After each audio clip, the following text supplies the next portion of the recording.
ପିଲାଙ୍କୁ ଶୃଙ୍ଖଳିତ କରିବାକୁ ଅଭିଭାବକମାନେ କରିବେ କ'ଣ? କଥାରେ କୁହାଯାଏ, ପିଲାମାନେ ହେଲେ ମାଟି ପିଣ୍ଡୁଳା ଭଳି। ଯେମିତି ସେମାନଙ୍କୁ ଗଢ଼ିପାରିବ ସେମିତି ସେମାନେ ଗଢ଼ା ହେବେ। ପିଲାଙ୍କୁ କେବଳ ସ୍କୁଲ କି ଟ୍ୟୁସନ ଯୋଗାଡ଼ କରିଦେଲେ ହେବ ନାହିଁ। ସେମାନଙ୍କ ପାଇଁ ପାରିବାରିକ ତଥା ସାମାଜିକ ବାତାବରଣ ତିଆରି କରିବାକୁ ପଡ଼ିବ। ସେମାନଙ୍କ ଶିକ୍ଷାକୁ ଉନ୍ନତ ମାନର କରିବାକୁ ହେଲେ ଘର ତଥା ଘର ବାହାରେ ଶୈକ୍ଷିକ ବାତାବରଣ ସୃଷ୍ଟି କରିବାକୁ ପଡ଼ିବ। ଆପଣମାନଙ୍କର ଚାଲିଚଳନ ଆଚାର ବ୍ୟବହାର ଯେଭଳି ଭାବରେ ରହିବ, ପିଲାଟି ଉପରେ ସେପରି ଭାବରେ ତାହା ପ୍ରଭାବ ପଡ଼ିବ। ପିଲାମାନେ ଅନୁକରଣ ପ୍ରିୟ।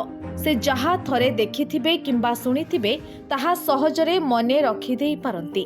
ଏଣୁ ପିଲାଙ୍କ ଆଗରେ କଥା ହେବା ବେଳେ ବାକ୍ ସଂଯମତା ରଖିବା ଜରୁରୀ। ପିଲାଙ୍କ ସହ ସମୟ ବିତାଇବା ବେଳେ ନିଜର ଥିବା ବଦଭ୍ୟାସ ଗୁଡ଼ିକୁ ବଦଳାଇବା ଦରକାର। ଆପଣ ଅନ୍ୟମାନଙ୍କ ସହ କିଭଳି ଭାବରେ ବ୍ୟବହାର କରୁଛନ୍ତି ତାହା ପିଲାଟି ଦେଖି ସହଜରେ ଶିଖିପାରେ।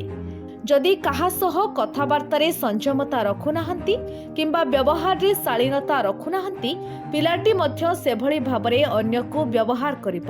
ଏଣୁ ସବୁବେଳେ ପିଲା ସାମ୍ନାରେ ନିଜର ଚାଲିଚଳଣି ତଥା ପରିବେଶକୁ ଠିକ୍ ରଖିବା ଜରୁରୀ। ବ୍ୟୁରୋ ରିପୋର୍ଟ, ସାଧନା ଲାଇଭ୍।